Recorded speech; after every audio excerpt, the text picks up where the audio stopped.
invitation bi di nuyu mbokki téléspectateur u Sen TV di leen di wax tamit déwéna ci leen ci at bu bees bi. Barthélémy yaa ngi jógee léegi ci sa procès en appel contre Ndiaga Diouf dañ ko renvoyé waat. waaw dañ ko renvoyé waat ba le mois de mai 2020 waaw. mois de mai 2020. waaw. bi mooy ñaata renvoi. bi mooy juróom-ñeenteel bi je crois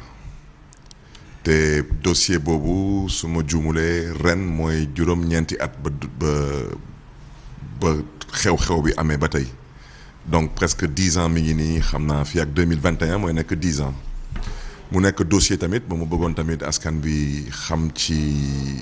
lenn mooy man maa def appel parce que gis naa ci yenn site internet yi ak yenn journaux yi ñu nekk procureur de la République moo defoon appel procureur de la République mosul def appel. Procureur de la République bañ may àtte moom mi ngi laajoon 10 ans. dafa bëggoon tribunal bi tëj ma 10 ans au kaso.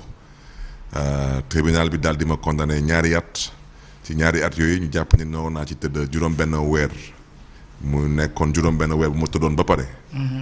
wante mënoon naa ko fa yemale ma ne tëddoon naa ko ba pare kon nañu bàyyi wax ci ma dem doxi suma dox. wante tribunal daf ma condamné woon ne ma dama nar a fay ay waajuru Ndiaga Diouf 25 millions d'abord 25 millions yooyu d'abord man aw ma ko mooy benn bu ci tegu tamit dama jàpp ne que su ma ko naree fay man c'est comme si man damay reconnaître suma culpabilité donc ma def tamit appel ci juróom benn weer yu ngeen xam ne tëdd naa ko ba pare wante dañ ma ko daan parce que lu mu wax du dañ dama ne dañ ma fekk suma biir mairie bëggoon jël suma bakken loolu mooy dëgg bi. maintenant nag il faut que Sénégalais yi tamit bàyyi xel ci dara man damaa appel wante tey damay jël rek tey par exemple may ñëw di jàkkaarloo ak juge bi ci ñu woon yëpp man rek maa nekk tribunal amul benn nervi bu taxaw tribunal daanaka papu xale bi sax taxawul tribunal. yow rek yaa demoon man tribunal rek maa dem tribunal te man nañu agressé woon te man lu ma bëgg ci dossier bi mooy que le droit soit dit te si le droit est dit daanaka suñu àttee te yàlla tax. man damay ñibbi suma kër parce que amul fenn fu ñu bind ci constitution du Sénégal soo toogee sa kër wala nga toog sa place su liggéey nit ñëw pour jël sa bakkan tu croises les bras bàyyi ko mu jël sa bakkan amul fenn fu ñu ko bind. te yàgg naa leen ko wax nee naa leen man da ngeen ma daan ay daan yu ngeen xam ne dama ko contesté parce que su ngeen taxawee ngeen ne man aw ma woon këyit pour yor gànnaay kooku da ngeen di wax lu amul parce que yéen état du Sénégal yéen ñaan ma joxoon këyit pour ma yor gànnaay. te amoon na sax jamono bu ngeen xam ne Ousmane Ngom moo fi nekkoon ministre de l'intérieur mu joxoon ay instructions commissaire DST parce que DST mooy direction de la sûreté du territoire ñoom ñooy délivrer permis de port d'arme pour ñooñu daal di ma retirer suma permis de port d'arme DST def ma notification man ma attaqué notification bi Cour suprême pour abus de pouvoir ñu dem Cour suprême man ma am fa ndam kon nag te loolu sax dossier bi j'avais joint la décision de la Cour suprême kon naka la Cour suprême du Sénégal mën a àtte ci dossier bu ngeen xam ne ni ma am ci ndam te aw moon kayit pour yor gànnaay damay tënkaat wax ci rek lu indi coow bi yëpp mooy Khalifa président loolu may wax ci. Khalifa président loolu rek moo indi wax ci lu tax nga wax loolu. mais parce que xew-xew bi ba muy am président Abdoulaye Wade nekkoon président du Sénégal. ñun ñëpp xamoon nañ ko jamono boobu xew-xew boobu bu muy am dafa amoon ndax waxu 3e mandat. xeex bi am lu am ñëpp naxalu ko man yàlla def ma tëdd kaso ba Macky Sall faloo président de la République du Sénégal 2012 maa ngi woon ci kaso bi. te Macky Sall xew-xew bi bu muy am ñëw na suma kër def conférence de presse conjointe ak suma wajur bu góor. archive yi mi ngi fi ba tey moom Macky Sall nekkoon na ci benn plateau télévision ak yow mi Pape Alé Niang. archive yi ñu ngi fi ba tey te moom lu mu waxoon c'était clair nee na Barthélémy Dias dañ ko tooñ. État du Sénégal moo ci am responsabilité parce que dëgg bi mooy man maa woon police à l'époque Macky Sall ci boppam moo ma fekk ci kaso bi bind ma ci listu député ma nekk député ñu nekk ak moom ci majorité bi. problème yi commencé am ba ñuy commencé di laam-laamee PSD am candidat PS du am candidat ma ne PS dafa noo am candidat. te man su ma jàppee ni PS dafa noo am candidat man pour man candidat PS day bàyyeeku des rangs du parti socialiste. mais pas ay PSD am candidat wante PSD investir beneen responsable politique ou beneen parti politique fut-il le président de la République pour mu nekk candidat au PS donc wax ji mooy lan mooy bu ma commencé nangu ànd ak Khalifa Sall parce que Khalifa Sall je le répète gor la Khalifa Sall mënuma bokk ak moom parti socialiste musuma def lu bon musuma wax lu ñaaw mu ñëw ne ma lii laa namm liggéeyal Sénégal man ma xam ne ni suma génération ayewagul mais ma ànd ak moom parce que Ousmane Tanor Dieng dem si yàlla mais moo fi waxoon bii mooy suma dernière candidature. Absolument ba ma jafee choix bi ba tey ñu commencé di ma sonal assemblée nationale commencé di woote ay levée immunité parlementaire lu nekk bëgg ma dëkkaloo fa ma dëkkul ma leen yéen xanaa da ngeen fàttali ni que fii ragal dëkku fi te fii yàlla rek a fi nekk. keneen nekku fi yàlla kese moo fi nekk. donc dossier bi mi ngi nii tey man maa def appel man kese may taxaw kanamu tribunal amul benn nervi amul benn nit bu nga xam ne ni moo recruté woon nervi wala moo envoyé woon nervi kenn man nag may taxaw tribunal. mais est-ce que jàppoon ne dossier boobu galgal la boo xam ne dañ ko téye mu mel ni moyen de chantage si yow parce que ñi ngi jëm ci ay élections locales ñi ngi jëm ci ay leneen ak leneen ak leneen est-ce que loolu nekkul benn lu ñuy wax épée de Damoclès bu ñoom bu ñu téye ne juge yi téye leen ko rek saa bu leen joxee direction bi ngeen war a dóoree rek ngeen dóor fa. non lu ma mën a wax mooy d'abord président Macky Sall moom xam na ma moom xam na kuy Barthélémy Dias xam na que bokkuma ci ñu ñuy xoxotal wante comme dëkk bi jaay doole lañ fi woote ah comme yàlla dafa dogal tey ñoom ñoo yor nguur gi mën nañ ma jaay doole wante lu ñuy wut mooy ma am xel ñaar wala ma dellu ginnaaw wala ma bàyyi Khalifa Sall dañuy nax seen bopp donc dañuy nax seen bopp donc maintenant leneen lu ngeen xam ne ni mën na am mooy dossier bi pour ñu àtte ko man de du ma magistrat mais dama xamul naka la ko magistrat yi mën a àtte te man kese may taxaw à la barre la première chose. deuxièmement mooy man ba ñu agressé te man du ma agresseur man la ñu agressé naka lañ ma mën a àtte daan ma xaw ma ay ñaata atu wala ay ñaata weeru kaso te ñu ma song ñoom kenn du leen condamné te il faut suivre mon regard ce dossier-là je reviens à ce que j'ai dit c'est une affaire d'État. Pourquoi mais c'est une affaire d'État parce que ñu ngeen xam ne dañ ci dugaloon seen loxo à l'époque ils avaient des privilèges de juridiction kenn mënu leen woo ba tey mais parce que comme ñan par exemple. non bëgguma tudd tur mais je répète nee naa dossier bi xew bi ba muy am on était dans un contexte non au troisième mandat ñu ngeen xam ne ni jamono yooyu ñoom laa doon jàkkaarloo dañu yoroon nguur parce que tey ministre je prends un simple exemple mais dossier bu mel nii dañ ko bëgg a tey vidé waaye ana Ousmane Ngom il était ministre de l'intérieur moo yoroon sécurité bi ci dëkk bi man woo naa police numéro bu ma am tey même numéro boobu laa amoon xew-xew bi bu muy am te suñu remonté woon jour boobu dinañ xam ne que suma numéro de téléphone moo woo commissaire de Dieuppeul donc responsabilité Ousmane Ngom anamu Ousmane Ngom xew-xew bi bu muy am ñan ñoo njëkk a ñëw buntu mairie def enquête du gendarmerie c'était la police te la police tout le monde sait qu'elle avait été à l'époque instrumentalisée loolu mooy dëgg ba su may avocat sax contesté enquête bi nekk que gendarmerie enquête mais parce que le chef de la police Ousmane Ngom était membre du comité directeur du PDS te lu mooy dëgg. et les nervis avaient quitté le siège du PDS pour venir attaquer commune bi. avec des voitures immatriculées du PDS. mooy dëgg moo tax ma ne c'est une affaire d'État maintenant tey mënuñu dem ne dañuy dem fekki un homme comme Abdoulaye Wade ancien président de la République amul benn magistrat bu ko fi mën a woo ci dëkk bi parce que il fut ancien chef d'État. di ko fa fekk à son âge di ko sonal ci ay wax yu nga xam ne nii passé na man loolu laa jàpp maintenant lu ma jàpp tamit nit bu ñàkk bakkanam ci politique commencé wul tey te peut-être tey ne sera peut-être pas la dernière fois maintenant nag di wut Barthélemy parce que à la kulli al foog ñu jàpp Barth mais ñooñu ne yàlla may xolu muñ élection yu ngay wax noonu mooy élection locale. D'abord man lu ma jàpp mooy élection locale du am.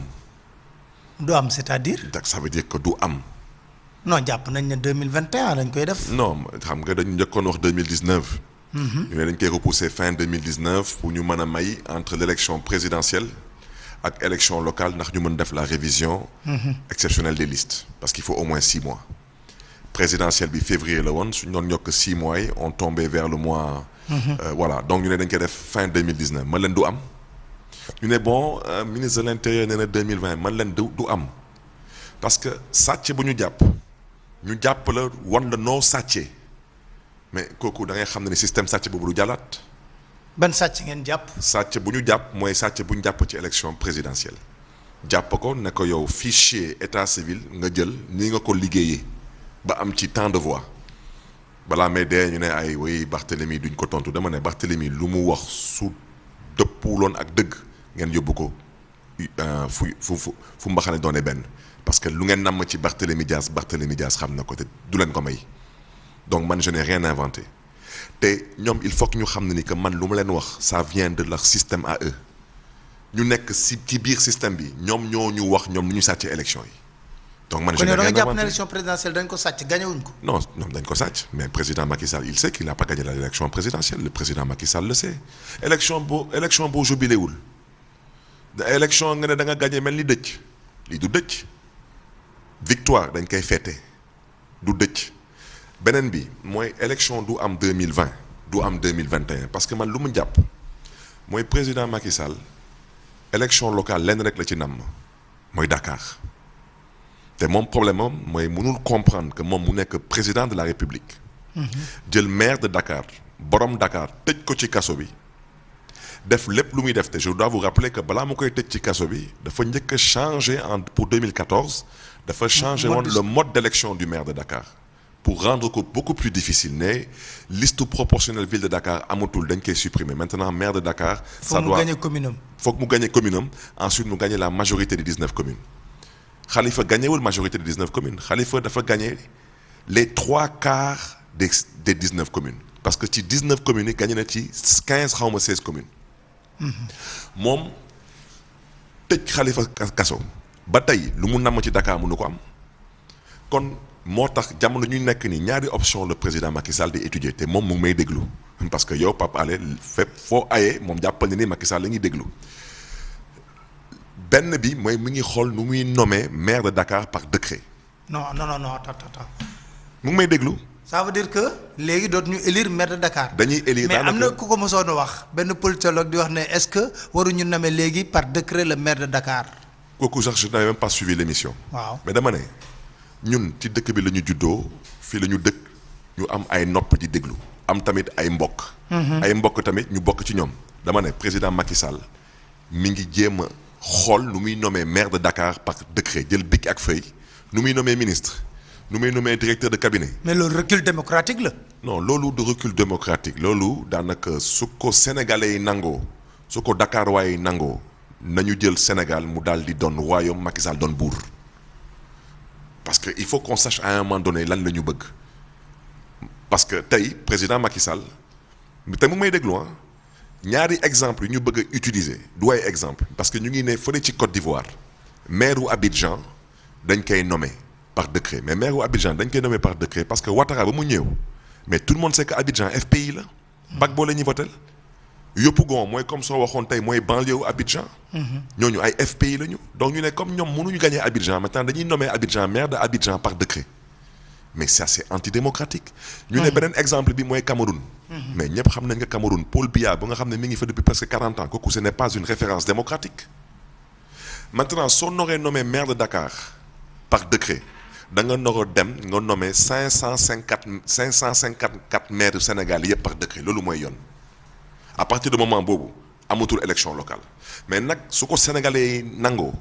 il faut que tamit sénégalais yi tamit nangu que Macky Sall mooy nommé 150 députés yi tamit par décret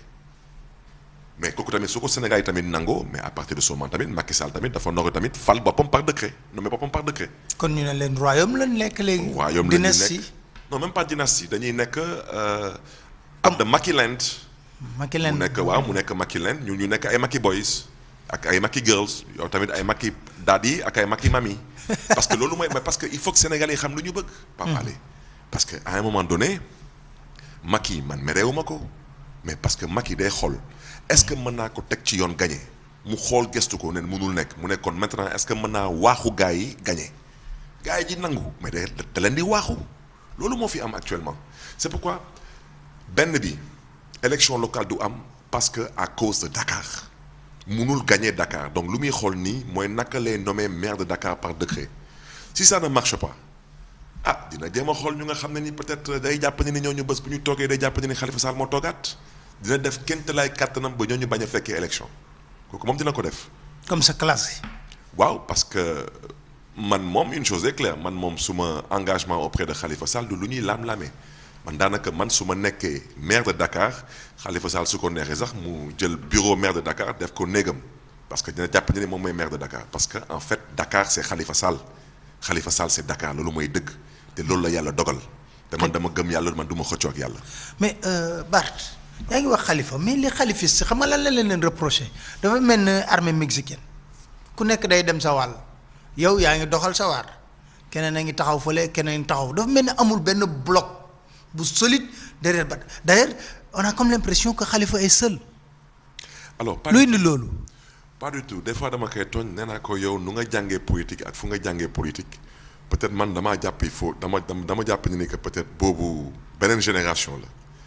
mais moom nu mu gisee politique ak nu mu jàngee politique ak nu mu tettee politique moom dafa jàpp ni que tout doit se faire sans aucun bruit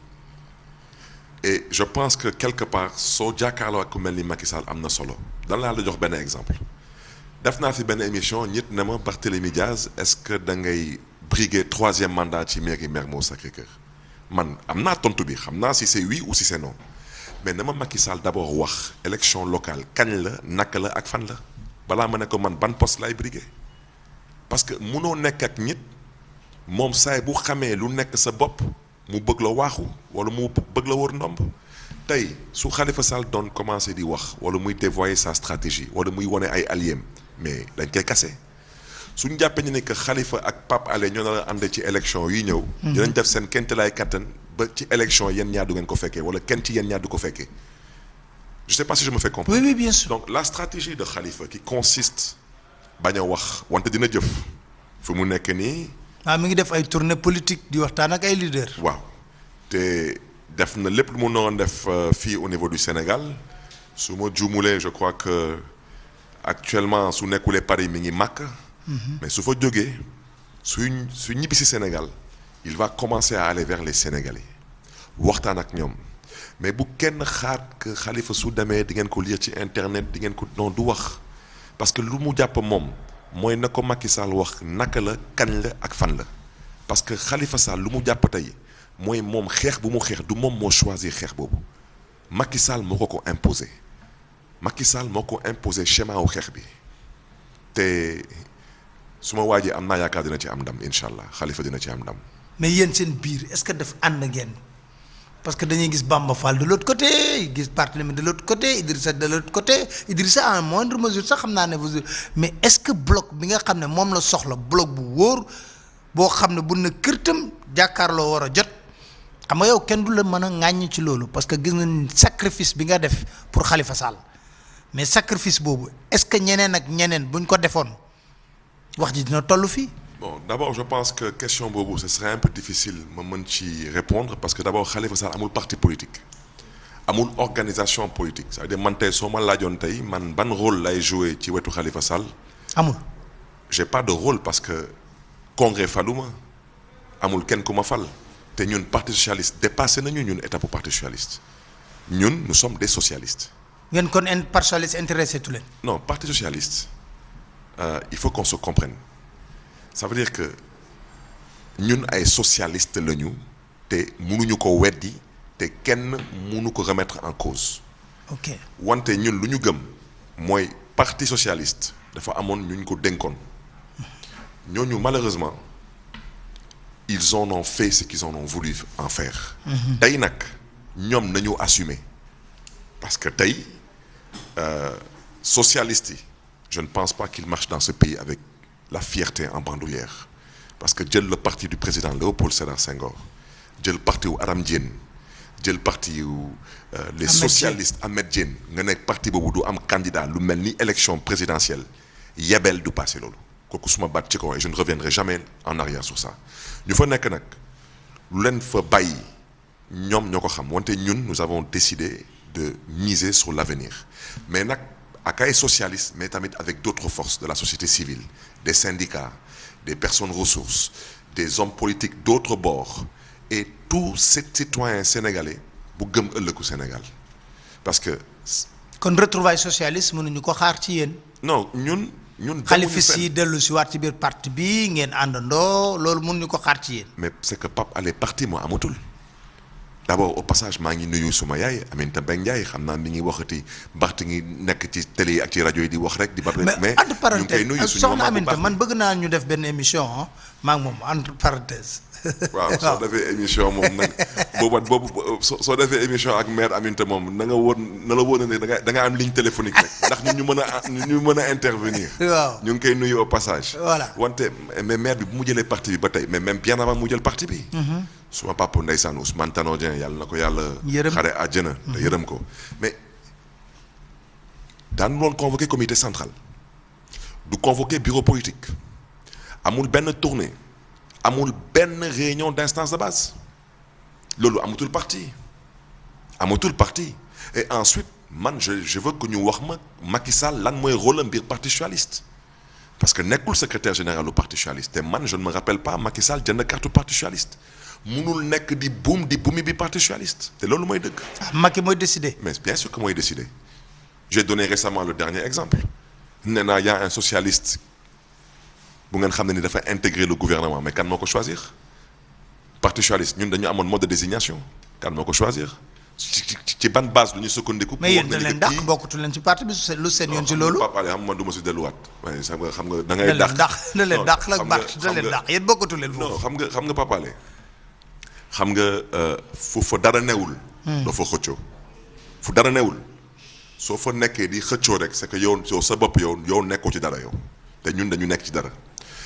pour nga dàq nit biir parti socialiste suma mbokk yi ñu ngi may déglu parti socialiste dafa am procédure bu ngay suivre man kenn musuma woo ne ma dañ lay entendre commission